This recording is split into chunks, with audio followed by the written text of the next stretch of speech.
Ultimatum 48 ঘন্টার কিসের জন্য ইতিমধ্যে আপনারা জানেন যে ক্যাম্পাসগুলোকে অস্থিতিশীল করার জন্য একটি পক্ষ গুজব রটিয়ে উস্কানিমূলক বিভিন্ন বার্তা ছড়িয়ে ফটোকার্ডের মাধ্যমে সোশ্যাল মিডিয়ার মাধ্যমে ক্যাম্পাস পরিস্থিতি উত্তপ্ত করতে চায়। সেই গোষ্ঠীটি আমরা ইতিমধ্যেই আপনাদের মাধ্যমে এবং বিভিন্ন সোশ্যাল মিডিয়ার মাধ্যমে বিভিন্ন ইলেকট্রিক এবং প্রিন্ট মিডিয়ার মাধ্যমে আমরা ফাইন্ড আউট করতে সমর্থ হয়েছি।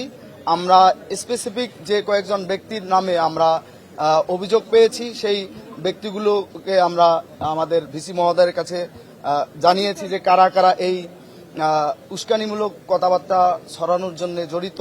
আপনারা জানেন বাংলাদেশ জাতীয়তাবাদী ছাত্রদল মেধা মনন ও সৃজনশীলতার সর্বোচ্চ চর্চা করে আজকের এই জায়গায় দাঁড়িয়েছে এবং 5 আগস্ট পরবর্তী একটি সরকার আমরা দেখেছি এবং 5 আগস্ট পূর্ববর্তী একটি সরকার ছিল।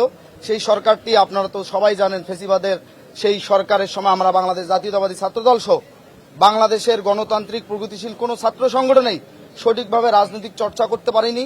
ক্যাম্পাসগুলোতে তার গণতান্ত্রিক যে অধিকার, সেই অধিকার চর্চা করতে পারেনি। 5 আগস্ট পরবর্তী সময়ে আমরা ডক্টর মোহাম্মদ ইউনূসের সরকারের নেতৃত্বে যে সরকার গঠিত হয়েছিল, সেই সরকারকে আমরা আমাদের জায়গা থেকে সর্বোচ্চ সহযোগিতা করার চেষ্টা করেছি।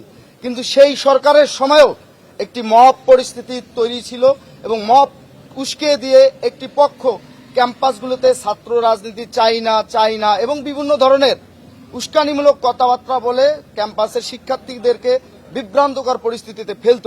সেই পরিস্থিতিও কিন্তু আমরা অত্যন্ত সহিষ্ণুতার সহিত, ধৈর্যের সহিত আমরা অতিক্রম করে এই জায়গায় এসেছি। যেহেতু বিগত 15-17 বছর পর বাংলাদেশের জনমানুষের একটি প্রত্যক্ষ ভোটের মাধ্যমে ত্রয়োদশ জাতীয় সংসদ নির্বাচন অনুষ্ঠিত হয়েছে। সেই ভোটে বাংলাদেশের মানুষ সরাসরি গিয়ে তার পছন্দের প্রার্থীকে ভোট দিয়ে একটি সংসদ নির্বাচন হয়েছে।